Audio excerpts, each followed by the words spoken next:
kasih Pak Daniel waktunya.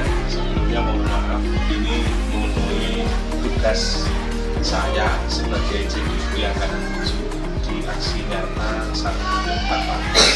Ini kebetulan tugasnya aksi nyata itu selaras dengan program pembelajaran atau pelaksanaan pembelajaran yang ada di sekolah. Namun kaitannya yang dulu kita kenal dengan tata tertib yang ada di sekolah, tapi kalau di aksi nyata ini setelah mempelajari filosofi Ki Hajar Dewantara, ternyata tata tertib itu kurang efisien, dan ini saya mengusulkan Pak terkait dengan tata tertib namun istilahnya berbeda, yakni budaya positif. Lebih dikenalnya penebaran budaya positif menuju ke kesepakatan kelas seperti itu.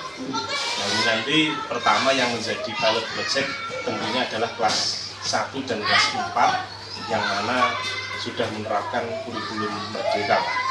Mudah-mudahan apa yang saya usulkan nanti bisa menjadi revisi dan juga menjadi bahan masukan untuk sekolah. Yang positif bisa diterapkan, yang kurang positif nanti mohon untuk dikoreksi dan saling memberi masukan Pak untuk pengembangan diri saya dalam penerapan di modul aksi nyata ini. Mungkin Bapak bersedia terkait dengan waktu beberapa hari ke depan nanti untuk proses penerapan budaya positif aksi nyata ini Pak. Ya, saya akan mendukung sepenuhnya tentang program yang dinamakan kesepakatan kelas, karena memang selama ini yang saya baca literatur yang ada, kalau tata tertib itu seolah-olah hanya dari pihak sekolah saja. Namun kalau budaya kesepakatan kelas itu nantinya akan ada kesamaan perjanjian antara siswa dan bapak ibu guru. Nah, nanti harapan saya itu bisa diterapkan di semua kelas, mulai kelas 1, 2, 3, 4, 5, dan 6, sehingga ada kesamaan persepsi, ada kesamaan gerak dari semua siswa dan bapak ibu guru. Itu jadi intinya saya akan mendukung sepenuhnya kegiatan yang positif ini Pak. Semoga sukses. Amin, terima kasih Pak. Terima kasih, mudah-mudahan nanti bisa berjalan lancar. Untuk titik fokus pertama di penerapan budaya positif ini nanti, yang pertama kesepakatan kelas terkait dengan kedisiplinan dan juga kebersihan Pak. Itu nanti menuju arah pembelajaran kelas yang nyaman, dan tentunya dengan harapan kalau kelasnya nyaman nanti siswa akan mudah di dalam menerima pembelajaran seperti itu. Ya, siap. Terima kasih Pak. Kurang lebihnya mohon maaf. Dukungan dari Bapak Kepala Sekolah sebagai senjata utama nanti mudah-mudahan bisa berimbas ke Bapak Ibu guru yang lain. Semoga sukses ya. Terima kasih Pak. Sama-sama.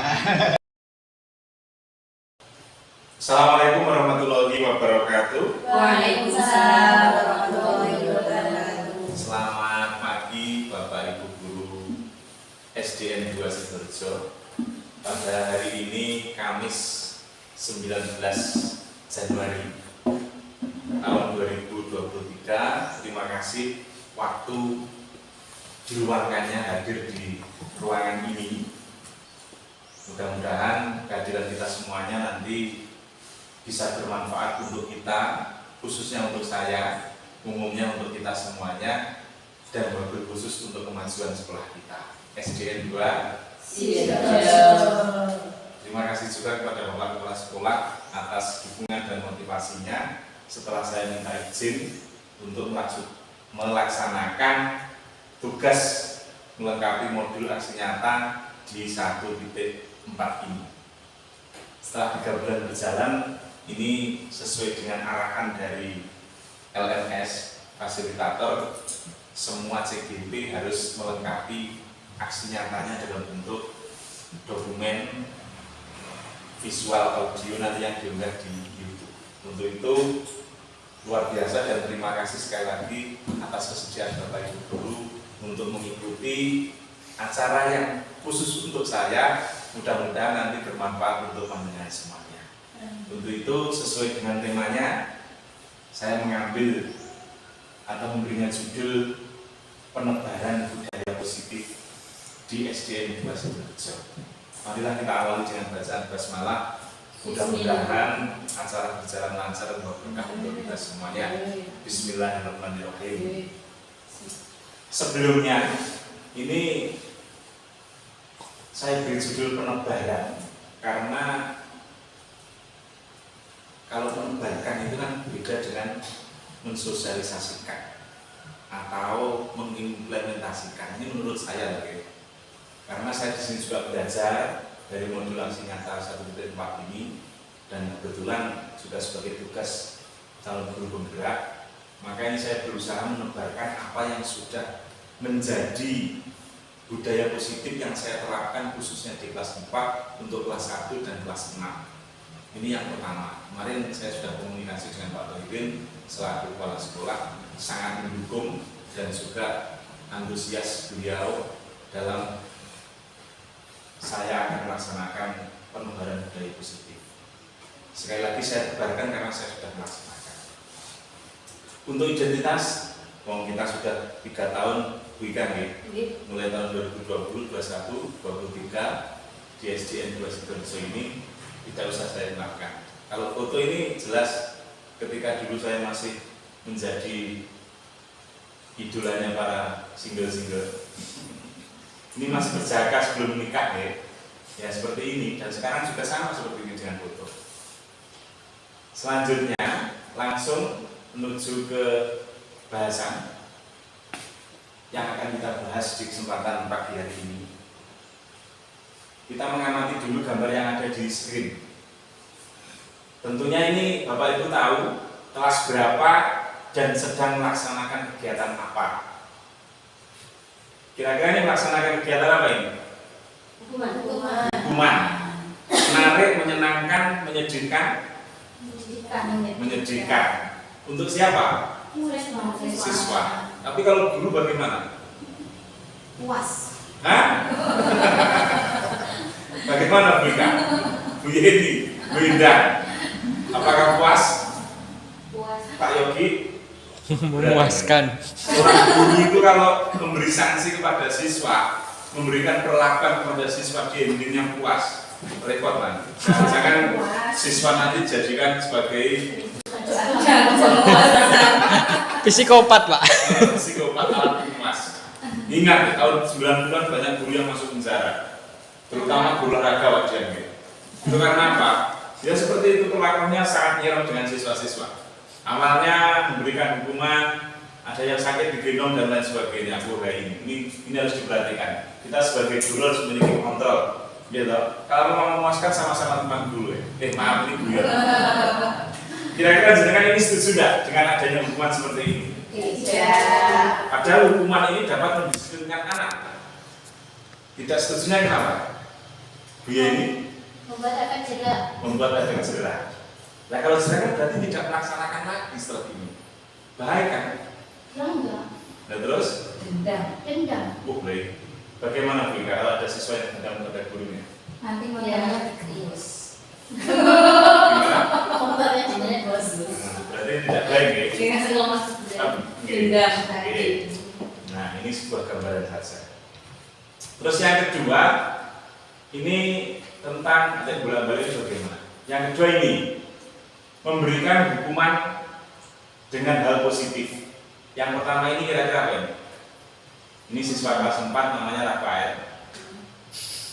Kira-kira sedang dihukum apa ini? Membaca. Di mana? Nah, tempat tersendiri perpustakaan, padahal yang lain di dalam kelas. Ini karena saking blono dan dapetnya setiap hari tidak mengerjakan PR karena apa? Malas membaca, katanya seperti itu. Nah, mencoba saya beri hukuman untuk membaca buku di perpustakaan biar kekarapan saya atau keinginan saya itu tumbuh semangat untuk membaca. Terus yang kedua ini anak-anak yang tadi pagi tidak melaksanakan piket kebersihan. Gambaran saya karena sesuai dengan kesalahannya, maka saya beri sanksi atau hukuman, yaitu membersihkan halaman sekolah. Kira-kira dua hal ini Bapak Ibu semuanya setuju atau tidak? Setuju. Setuju atau tidak? Tidak. Bu Indah setuju? Bu Indah setuju? Setuju. Soalnya hukumnya positif. Positif. Ya. Bu Ika setuju? Kelasnya sudah dia. Bu Yeni setuju? Tidak. Tidak setuju. Bu Ida setuju? Setuju. Ini yang setuju Berarti kan sekilas melihat gambaran ini. Iya. Kalau yang tidak setuju bagaimana, Bir? Bagaimanapun yang namanya hukuman itu pasti ada efeknya. Baik itu seperti itu Pak. Bagaimanapun yang namanya hukuman pasti ada efeknya, baik itu positif maupun negatif. Berarti secara tidak langsung kita tidak boleh memberikan hukuman. Kok malah seperti itu ya? Sekarang kita itu mengikuti siapa?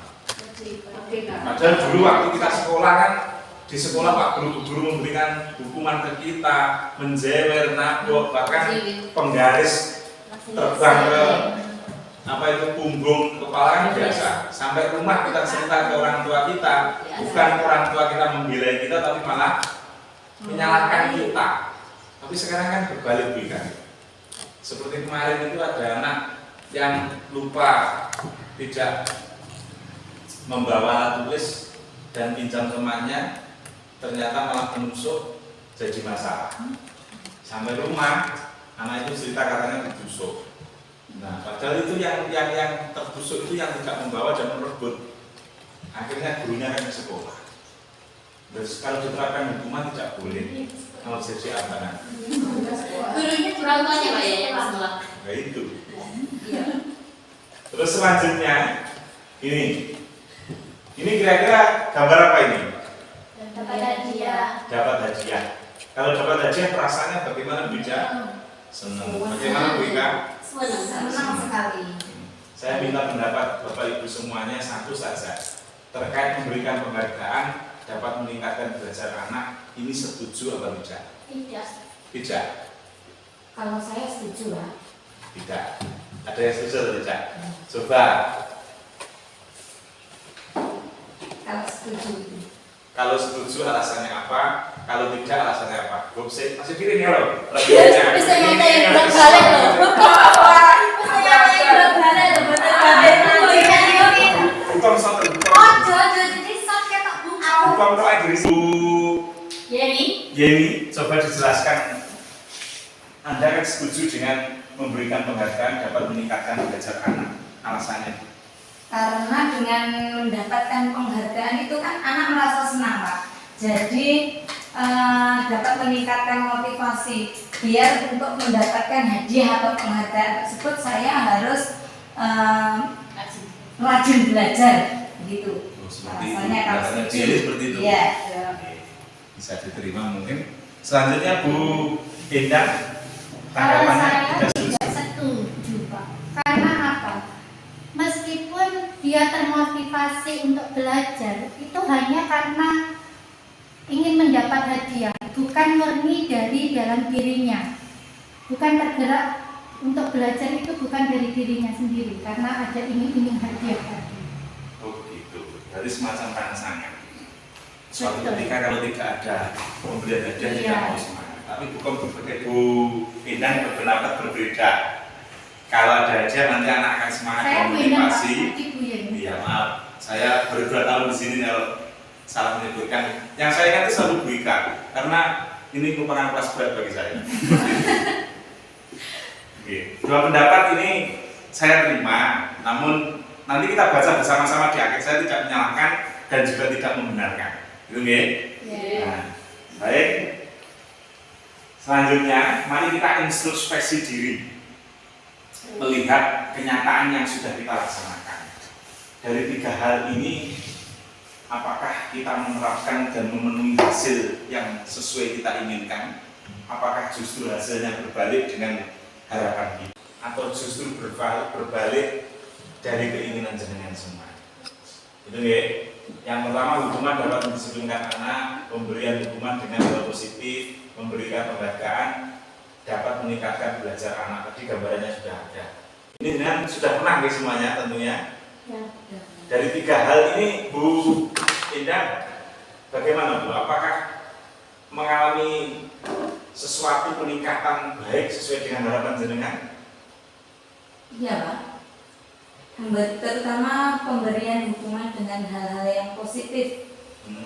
Karena anak merasa tidak tertekan karena hukumannya itu bisa misalnya membaca, misalnya dengan apa ya, intinya tidak memberikan hukuman secara fisik gitu. Seperti itu. Iya. Tapi anak belum tentu ya, Bu, ya. Antara senang dan Senang dan tidak, kita kan tidak tahu hatinya gitu. Oke, terima kasih. Mungkin ada pendapat lain? Oke, baik, langsung saja. Nanti waktunya sudah terbatas. Ini sebuah ilustrasi guru positif mendidik tanpa bentakan dan pukulan. Ini kalau saya guru laki-laki sudah saya laksanakan semuanya. Bentak, mukul, apa jenenge? Itu sudah. Jeler, nabok, sudah biasa. Karena sifatnya seorang laki-laki kan kadang-kadang gagah seperti Gatot Kaca. Nah, ini berat gambar ilustrasi ini. Karena apa? Mengandung unsur dari Ki Hajar Dewantara, mendidik dan mengajar itu merupakan proses memanusiakan manusia, sehingga harus memerdekakan manusia dan segala aspek kehidupan baik secara fisik, mental, jasmani dan rohani. Jadi di sini menurut Ki Hajar Dewantara, pendapat beliau bahwa pendidikan itu adalah menyeluruh baik perkembangan secara emosional, secara fisik, lahir dan batin. Nah, dan ini menurut Ki Hajar Dewantara, mendidik itu harus menghindari dua hal ini. Memberi kebebasan kepada anak seperti nilai di guru penggerak itu, oke? Oh, biasanya belum guru penggerak. Ini masih BK ya. Mudah-mudahan nanti tahun 2023 atau 2024 dengan semuanya tergerak untuk mengikuti banyak hal positif. Namanya ini penebaran ya, jadi monggo lah. Tinggal patut-patut ke panjenengan izin kalian pulau sama BK atau sama Pak Toirin nanti mengikut daftar dan lain sebagainya atau sungguh-sungguh monggo. Jangan memikirkan menjadi kepala sekolah ataupun pengawas sekolah, itu rezeki dan bonus. Kalau jadi ya kita terima, kalau tidak jadi ya alhamdulillah kita masih di Sidorejo. Seperti itu Bu Kakek. Nyatanya setiap lokakarya juga dapat iming-iming yang menyegarkan. Jangan bilang uang saku Bu Kakek. Tidak ingat sama biaya ini. Pas tanya jumlahnya berapa Pak? Berarti Mas Yogi belum ada yang punya. Nah, kita lanjutkan. Untuk selanjutnya ini saya sampaikan dengan secara duduk saja ya. Karena mohon maaf nanti kalau terlalu lama berdiri ya nanti duduk berdiri itu rasanya malah kurang maksimal. Karena materinya lumayan banyak dan lumayan berat, tapi saya pilih dari LPS 1.4 itu 5 poin saja yang arahnya menuju ke penebaran budaya positif yang akan kita bahas. Untuk selanjutnya ini nanti akan saya sampaikan dengan duduk dan berdiri saja ya. Karena dari 7 materi di LMS nanti saya mengambil 5 saja yang sekiranya penting dan berkaitan dengan penebaran budaya positif yang menjadi tujuan kita bersama di kesempatan siang hari. Seperti itu ya. Terima kasih.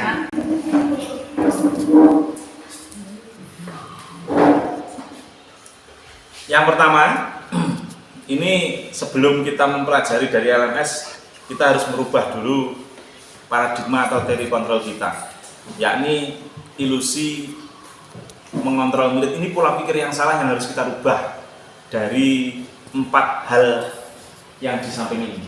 Oke. Yang pertama ada ilusi guru mengontrol murid, ilusi bahwa kritik dapat membuat orang merasa bersalah dan menguatkan karakter. Terus yang ketiga, ilusi bahwa semua penguatan positif efektif bermanfaat. Yang kelima, ilusi bahwa orang dewasa memiliki untuk memaksa. Ini merupakan sebuah pemikiran yang salah. Nah, lalu bagaimana? Mari setelah kita tahu 3 hal tadi, kita mengevaluasi diri, introspeksi diri. Dari 4 ini kita hindari, kita akan menjadi yang baik. Karena apa toh? Kalau kita berpikir guru itu sebagai kontrol murid, rasanya kurang pas. Yang pas bagaimana? Guru sebagai manajerial. Nah itu. Terus yang kedua, ilusi bahwa kritik dapat membuat orang merasa bersalah dan menguatkan karakter. Ini jelas pemikiran yang salah. Ini paradigma yang harus kita rubah. Seperti itu, ya. Terus yang ketiga, ilusi bahwa semua penguatan positif efektif bermanfaat. Ini juga kurang tepat, harus kita rubah. Insya Allah nanti kalau kita sudah merubah paradigma berpikir kita, teori kontrol, nanti bagi siswa akan sangat bermanfaat. Ini yang pertama, tentunya murid ini nanti akan mampu berpikir, bertindak, mencipta dengan merdeka, mandiri, dan bertanggung jawab. Terus yang kedua, murid akan merasa dihargai, diwongne, sadar terhadap dirinya dan perbuatannya, seperti itu. Nah, ini 5 hal yang saya sampaikan terkait dengan materi yang ada di LMS. 7 saya ambil 5, ini nanti arahnya menuju ke budaya positif.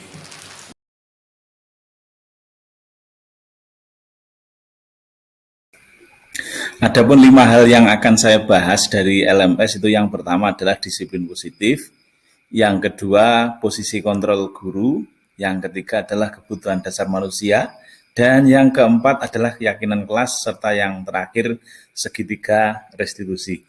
Mudah-mudahan ini terkait dengan disiplin positif itu menurut Ki Hajar Dewantara, beliau menyatakan bahwa mencapai merdeka belajar atau murid yang merdeka itu syarat utamanya adalah memiliki kedisiplinan yang kuat. Jadi di sini kita sebagai seorang guru atau seorang pendidik itu harus mempunyai keyakinan untuk mendisiplinkan siswa. Makanya kita sebagai contoh dulu harus mampu disiplin secara internal untuk diri kita sebagai motivasi ke anak-anak tentunya.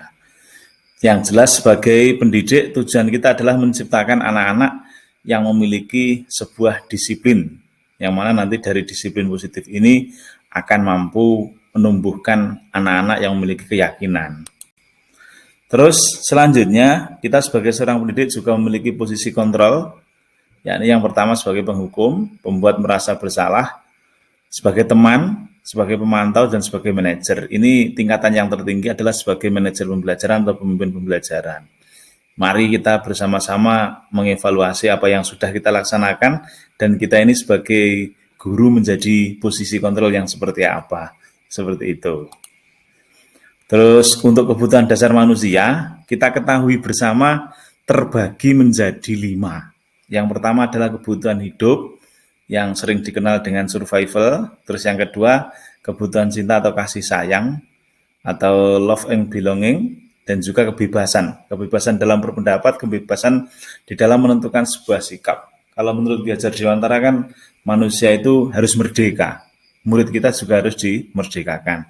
Terus yang keempat ini terkait fun atau kesenangan. Dan yang terakhir kekuasaan serta power. Sekilas saja karena sudah dibahas secara tuntas di LMS untuk materi-materi terkait dengan kebutuhan dasar manusia ini. Yang saya tanyakan ini kenapa kok namanya keyakinan kelas, bukan peraturan kelas atau gimana seperti itu. Ini begini Bapak Ibu, kalau peraturan itu kan berarti yang membuat hanya seorang guru atau Bapak Ibu guru atau sekolah. Kalau keyakinan itu lebih siswa dan seluruh warga sekolah. Seluruh warga sekolah ini bersama-sama menentukan. Jadi nanti kalau dibuat keyakinan yang dasarnya dari kesepakatan belajar itu, insya Allah anak-anak nanti ketika menjalankan keyakinan ini akan menjadi lebih total, dan tentunya anak-anak dengan kesadarannya akan melaksanakan keyakinan kelas berdasarkan kontrak belajar yang dibuat ketika awal semester itu. Selanjutnya, mari kita pahami bersama mengapa kita memiliki peraturan harus memiliki tiket kereta api sebelum naik kereta. Ini sebuah pertanyaan yang harus kita pikir. Mengapa kita memiliki peraturan harus memiliki tiket kereta api sebelum naik kereta? Terus yang kedua, mengapa kita memilih harus ke dokter atau minum obat saat kita sedang sakit? Terus yang ketiga, mengapa kita perlu memiliki peraturan hidup rukun di masyarakat untuk kebutuhan sosial? Ini kalau seandainya kata-kata peraturan ini kita ubah menjadi sebuah keyakinan, mungkin kita tanpa ada tekanan atau paksaan dari manapun akan tergerak dari hati kita untuk melaksanakan sebuah keyakinan. Disitulah munculnya segitiga restitusi, yang mana segitiga restitusi ini merupakan sebuah rangkaian yang merupakan dijadikan bahan apa ya, melaksanakan setelah keyakinan tadi. Jadi kalau ada yang melanggar keyakinan atau yang membuat tidak menepati keyakinan, maka segitiga restitusi ini yang akan bergerak. Adapun segitiga restitusi ini adalah proses menciptakan murid untuk memperbaiki kesalahannya. Jadi bukan membuat murid untuk merasa bersalah. Sehingga mereka bisa kembali pada kelompok mereka tanpa ada rasa minder tentunya. Nah, langkahnya ada 3. Yang pertama adalah menstabilkan identitas. Ini seorang guru cara melaksanakannya adalah bukan langsung menanyakan kesalahannya, bukan langsung menjustis, tapi melalui tahapan alasannya seperti itu. Terus yang kedua menanyakan keyakinan. Melanggar keyakinan kan pasti punya alasan kenapa melanggar sebuah keyakinan. Terus yang terakhir, mohon maaf salah, yang pertama tadi menstabilkan identitas, yang kedua validasi tindakan yang salah. Jadi yang salah itu kita jelentrehkan, kita pahamkan menjadi anak itu bisa paham. Terus yang ketiga menanyakan keyakinan kelas itu. Terus untuk selanjutnya, hal penting ini, hal baru apa yang mengubah paradigma saya yang saya dapatkan. Yang jelas selama mengikuti pendidikan guru penggerak ini banyak hal atau perubahan pikiran baru yang menjadi semangat dan motivasi saya untuk terus mengikuti pelatihan CGP ini. Ini merupakan sebuah refresh untuk saya. Selama 14 tahun menjadi guru, ada penyegaran yang seperti ini. Terus yang kedua terkait dengan perasaan yang muncul selama mengikuti sesi ini, khususnya mengenai makna disiplin dan motivasi intrinsik, ini saya merasa malu dengan diri saya, karena saya itu merasa jauh dari kurang disiplin dan belum bisa memotivasi orang lain yang ada di sekitar saya. Mudah-mudahan dengan mengikuti CGP ini, saya nanti bisa merubah kebiasaan saya yang kurang baik. Terus yang ketiga, peran Among, seperti apakah yang saya telah lakukan selama mengikuti modul ini. Kalau terkait ini, secara pembelajaran saya sudah mulai berubah, alhamdulillah. Ini berkat CGP dan juga memahami filosofi pemikiran Ki Hajar Dewantara, yang mana kita itu harus menghamba kepada murid dan juga menjadi seorang guru itu harus ing ngarsa sung tulodo, ing madya mangun karsa tuturi handayani. Dari situ saya sudah mulai muncul kembali peran Among menjadi seorang guru.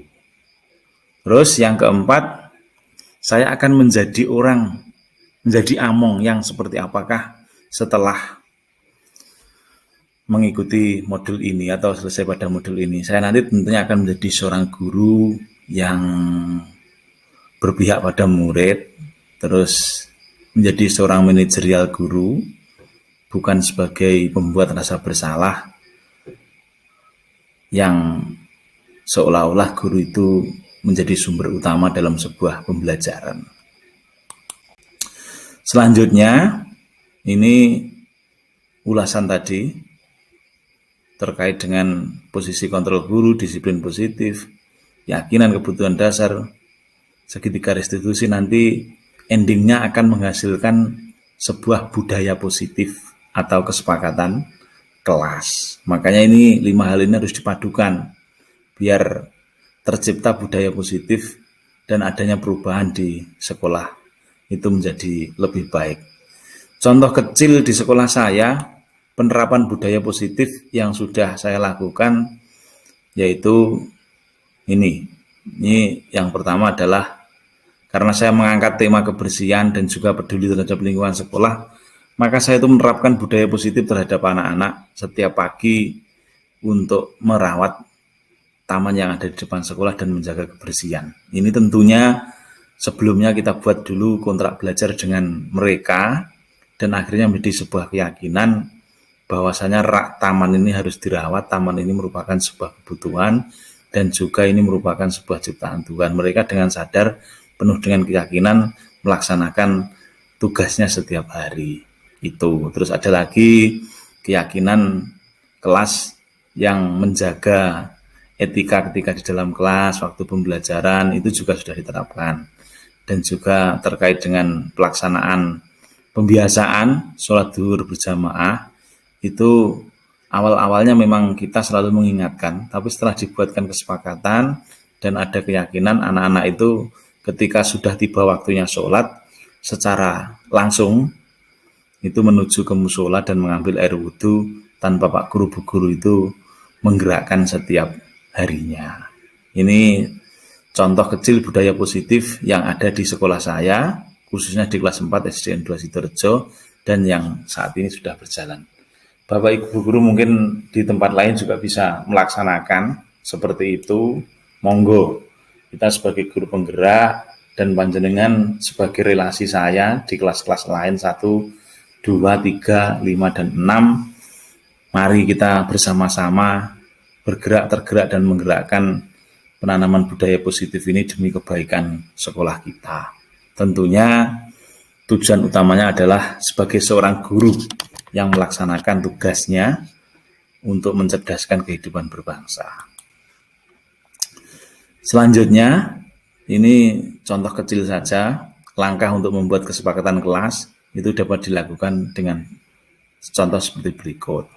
Yang pertama, guru mengajak murid itu memikirkan dengan hati-hati tentang keinginannya yang ada di kelas impian. Murid itu menginginkan kelas yang seperti apa, menginginkan pembelajaran yang seperti apa, menginginkan suasana kelas yang seperti apa. Mereka kita beri kertas kecil-kecil biar menulis. Setelah itu, kita minta kembali kertas itu lalu kita rekap. Nah, nomor 2, guru meminta murid menuliskan apa yang mereka pikirkan itu sudah. Kalau sudah mereka tulis tentang kelas impiannya, lalu kita rekap dengan cara ditempelkan di depan, sesuai dengan pemikiran siswa tersebut. Setelah itu kita buat sebuah keyakinan kelas. Kalau sudah, nanti anak-anak itu secara bersama-sama kita jelaskan satu persatu terkait dengan keyakinan-keyakinan atau pikiran-pikiran mereka tentang membuat keyakinan kelas atau kontrak belajar lah, istilahnya seperti itu. Kalau sudah dibuat dan disepakati, didiskusikan, lalu kita buat yang agak bagus. Nanti kita tempel di dinding, misalkan seperti itu. Nah, alhamdulillah ini lampunya sudah nyala. Kita kembali ke ruangan, jadi tidak di via Meet lagi Bapak Ibu, biar materinya langsung di screen layar lebar. Terima kasih. Kembali ke ruangan.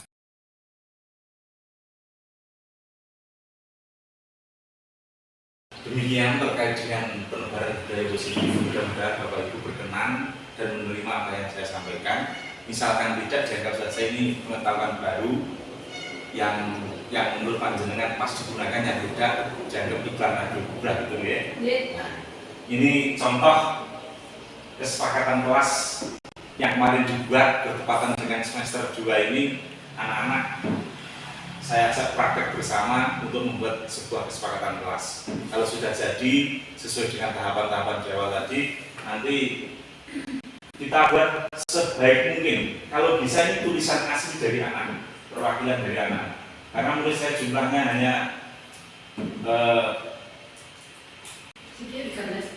14 dan ada beberapa yang berpendapat sama, maka saya rangkum jadi satu. Ini kalau tulisannya anak sendiri nanti anak akan mengingat, oh iya waktu itu saya pernah mengusulkan kalau keluar minta izin. Nah ini biasanya yang dinas dulu nanti akan teringat dengan tulisannya.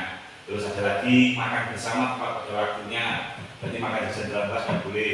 Ini kalau tulisan anak nanti anak akan lebih merasa memiliki dan akan lebih ikhlas di dalam melaksanakannya, lebih sadar di dalam melaksanakannya. Itu yang saya sampaikan, dan manfaat dari pengembangan budaya positif ini sangat luar biasa. Dari yang saya alami ternyata dapat menumbuhkan motivasi intrinsik dalam diri anak untuk menjadi pribadi yang bertanggung jawab dan budi pekerti luhur serta akhlak mulia. Contohnya ini secara sukarela, secara sadar mereka setiap hari kalau ada karya yang bisa dinempel di mading dan lain sebagainya, yang menjadi pengurus kelas itu dengan ikhlas melaksanakan tugas dan kewajibannya, dan yang menjadi anggota kelas tidak memberi benefit, tidak khusus teman-teman lainnya secara tanggung jawab melaksanakan tugas-tugasnya. Itu monggo dilaksanakan di kelasnya, dan saya yakin 6 bulan ke depan kita pasti akan merasakan perubahan. Kalau baik monggo digunakan. Hal penting yang dapat saya petik dari pelajaran hari ini khusus untuk saya, kalau dengan setuju silahkan, berarti dengan match dengan materi saya. Kalau tidak setuju mungkin saya yang salah, atau mungkin komunikasi kita yang kurang nyambung. Seperti itu, nggih. Budaya itu adalah cara menghadapi dunia dengan mendefinisikannya secara terperinci. Ini menurut seorang tokoh Nelson Ben-Guri. Nah, sedangkan positif ini menurut saya adalah sesuatu yang baik, penuh makna, yang boleh dilaksanakan dan berdampak baik secara berkesinambungan. Jadi budaya positif ini kalau digabungkan, kita akan memandang dunia itu lebih luas, lebih terperinci, dan lebih berdampak positif, membawa hal baik untuk kita semuanya. Apalagi budaya positif ini diterapkan, insya Allah kita akan jauh dari rasa-rasa negatif. Dan juga anak-anak nanti ketika di kelas dengan mudah dekat, nyaman, ramah, enak dengan gurunya. Sekian kurang lebihnya, mohon maaf. Bila itu fikir hidayah, Assalamualaikum warahmatullahi wabarakatuh. Waalaikumsalam warahmatullahi wabarakatuh. Warahmatullahi wabarakatuh.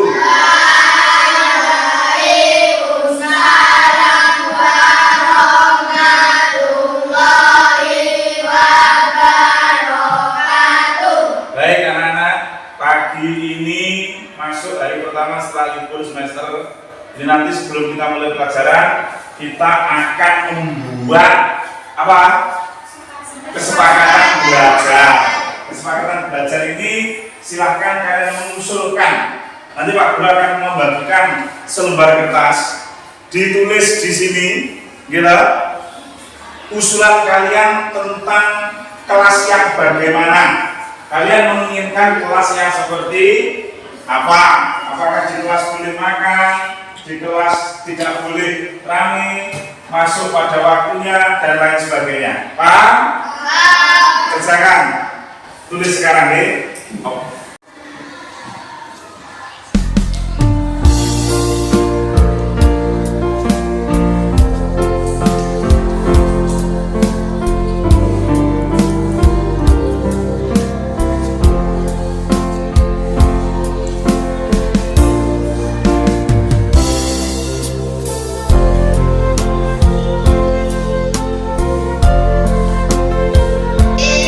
Sekarang silahkan keyakinan kelas itu ditulis, ditempelkan di sini.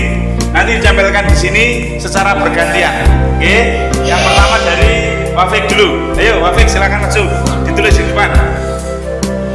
Silahkan. Selanjutnya Satria, agak tinggi. Sipa.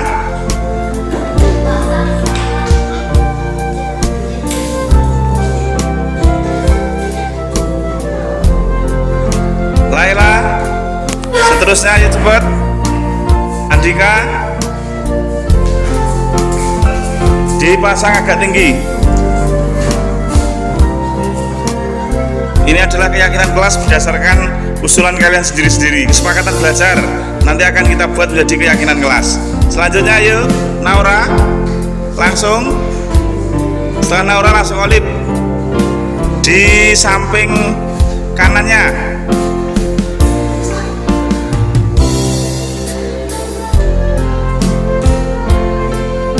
Agak tinggi. Terus selanjutnya Sotek, ayo. Setelah Sotek, Fabila, Adit, dan juga Ska. Silahkan langsung dipasang ke depan. Sekarang semuanya sudah menulis di depan. Kita lihat di depan hasilnya. Kita yang pertama ada usulan yang diusulkan rukun bahasa sama teman. Terus apa ini? Menjaga kebersihan, tidak melanggar aturan di sekolah maupun di kelas.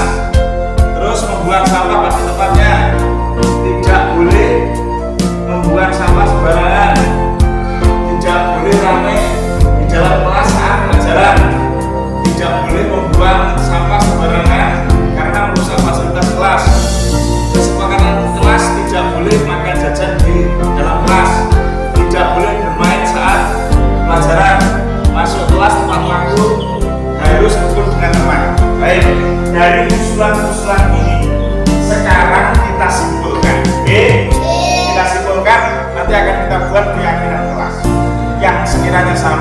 nanti kita jadikan satu. Yang sekiranya tidak sama dari berdiri sendiri, mengubah kalimat ini menjadi kalimat positif. Contohnya bagaimana? Misalkan di sini rukun terhadap teman, berarti menjaga kerukunan.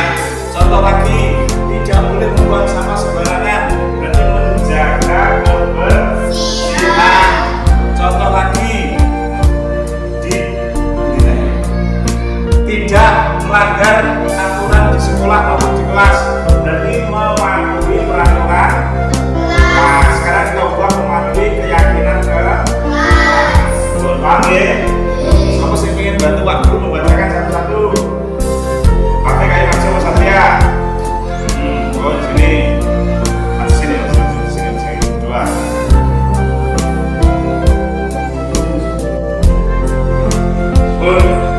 Pun. Sekarang Satria yang mengambil, Wafil yang membaca, Pak Guru yang akan merekam, merubah kalimat, merubah menjadi kalimat positif.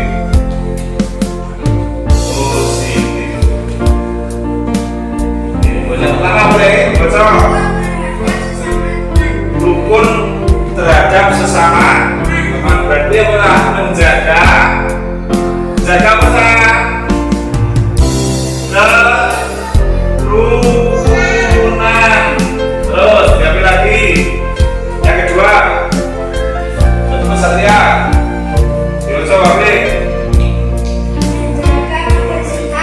Menjaga kebersihan.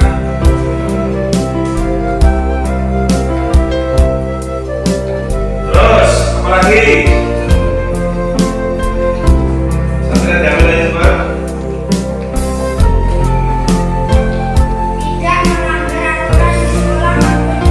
Berarti apa? Tertib menjaga mematuhi apa tak? Terus lagi yang tepat.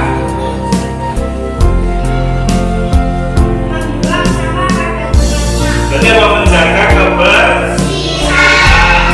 Jaga berarti boleh. Terus lagi.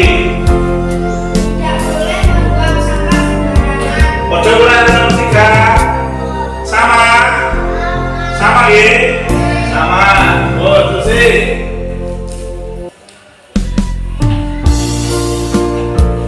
Tidak boleh mengambil di dalam kelas atau pelajaran. berarti apa ini? Menjaga menjaga apa? Menjaga apa nih? Kedisiplinan. Boleh. Sekarang yang nulis sekretaris kelas. Sekretarisnya siapa? Yang harus semua. Tidak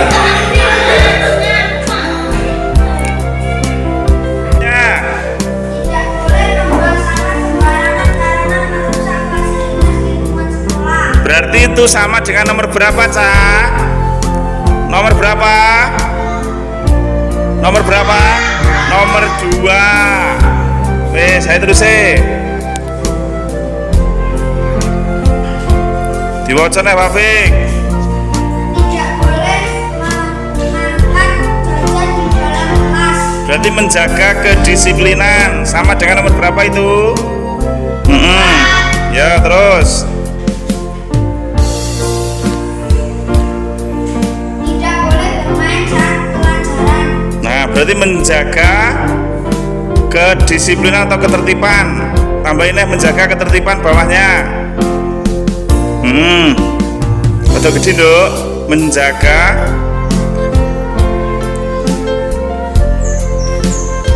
ketertiban.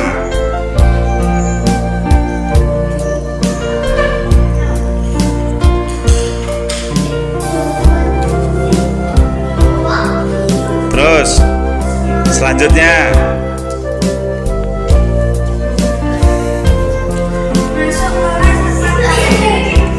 Masuk kelas tepat waktu. masuk kelas tepat waktu. Berarti itu apa? Termasuk menjaga kedisiplinan, nggih. Ayo terus apa, Fik? Harus rukun dengan teman sekelas. Nah, menjaga kerukunan. Sudah ada nomor 1. Pun. Sekarang dibaca, Wafik diulangi dari atas satu persatu, ayo. Ini Pak. Dibaca satu persatu. Keyakinan kelas. 1. Menjaga kerukunan. 2. Menjaga kebersihan. 3. Tertib mematuhi keyakinan. 4. Menjaga kedisiplinan. 5. Menjaga ketertiban. Dari 5 keyakinan ini semua setuju ya? Setuju.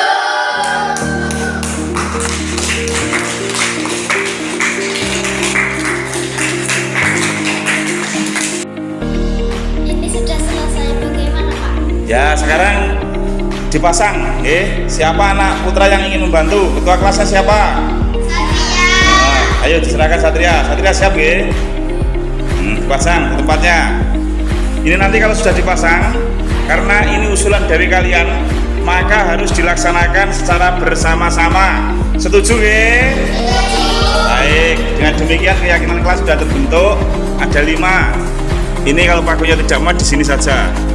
Nanti kalau sudah dapat rezeki kita ganti kertas yang baik. Gitu, Pun terima kasih, selamat duduk. Ini gini Pak Yogi, kesepakatan kita sudah kita susun. Selama perjalanan waktu, nanti kalau ada permasalahan tolong disampaikan. Ini bagaimana kelas 5 sudah atau semuanya? Ada berapa keyakinan? Yang banyak yang 12. 12, bagus. Mudah-mudahan terlaksana semuanya. Kelas 4 ada 3. Mudah-mudahan berjalan. Selamat berkolaborasi, mudah-mudahan sukses. Bergerak dan bergerakkan. Oke. Baik, Pak Mudi, mohon waktunya sebentar, Ini terkait dengan kesepakatan kelas, keyakinan kelas. Anak-anak kelas 6 semuanya sudah menyusun. Alhamdulillah, mudah-mudahan bisa berjalan, Pak. Nanti kalau ada apa-apa kita kolaborasi bersama-sama. Kita saling komunikasi, Pak. Kelas 4 ini sudah disusun, kelas 5 disusun, kelas 6 dan nanti semuanya bisa menerapkan keyakinan kelas. Ada berapa, Pak, keyakinan kelasnya? Yang sudah tersusun di dinding itu. Ada 11, mudah-mudahan semuanya bisa terlaksana, Pak. Terima kasih, Pak Ilmun, Pak Mudi. Selamat bertugas. Pun. Assalamualaikum warahmatullahi wabarakatuh. Bapak Ibu, perkenalkan saya Tohirin SPD, Kepala Sekolah SDN 2 Sidorejo, Kecamatan Sukorejo, Kabupaten Ponorogo. Alhamdulillah, pada seleksi calon guru penggerak angkatan ke-7, Bapak Ibu guru dan sekolah kami terpilih 2 orang, yaitu 1 Bapak Zainal Masuri SPD, yang kedua Ibu Ika Puspikasari SPD. Dengan terpilihnya beliau, mudah-mudahan dapat mengikuti pendidikan calon guru penggerak dengan sebaik-baiknya, sehingga harapannya nanti setelah lulus menjadi guru penggerak dapat membawa perubahan ke arah yang lebih positif, khususnya pada pembelajaran di SDN 2 Sidorejo. Syukur bisa membawa kemajuan di tingkat yang lebih luas, yakni Kabupaten Ponorogo. Pak Dian, selaku guru menunjukkan, ini Wika kan kelas 1 sudah menyusun keyakinan kelas. Anak-anak ini bagaimana? Sudah menerapkan keyakinan kelas baik di luar maupun di kelas atau belum? Alhamdulillah. Tidak keberatan, Pak Dian, berarti kita bisa bersama-sama kelas 1 sampai kelas 6, Bapak Kepala Sekolah kolaborasi untuk menerapkan keyakinan kelas. Selamat bertugas, Pak Dian. Mudah-mudahan sukses, bergerak dan menggerakkan. Tos. Yes. Terima kasih, alhamdulillah demikian aksi nyata yang saya susun. Mudah-mudahan bisa bermanfaat untuk dunia pendidikan dan tugas saya menjadi seorang guru kita di angkatan yang ke-7. Selamat untuk teman-teman calon guru penggerak. Mari aksi nyata, berbuat nyata dan meninggalkan sebuah cerita tentunya untuk masa depan bangsa. Salam guru penggerak. Assalamualaikum warahmatullahi wabarakatuh.